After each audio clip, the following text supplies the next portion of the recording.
Welcome to the Learning Pines YouTube. We hope this video helps. You begin by powering down, unplugging, and waiting 10 minutes so residual power drains.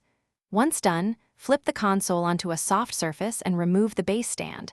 This exposes screws and pads you'll need. Use a plastic pry tool to separate seams gently. Do not force metal tools. Make sure to keep screws organized in order. It saves time. Now remove any visible torque screws under the rubber feet and prepare to lift the outer shell straight up to avoid catching. Once the outer shell is free, lift it straight up. The vertical clips release easier if you keep even pressure along the seam. You'll now see inner screws. Loosen them in a consistent pattern and note which are longer so they return to the same holes. After screws are out, gently tilt the inner frame to access ribbon cables and connectors. Use fingernails or a plastic spudger to unlock clips.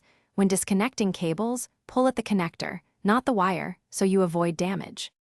To finish, reverse the steps. Reconnect ribbon cables, lower the inner chassis, and replace screws in their original holes. Make sure each connector clicks and that longer screws go back where they started. This preserves alignment. Before fully seating the outer shell, power the unit briefly to confirm fans spin and lights behave normally. If something fails, power off and reseat connectors and check screw positions. Misplaced screws can prevent board mounting and cause faults. Once verified, snap the shell down and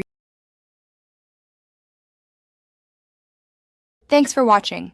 Consider subscribing if we helped you.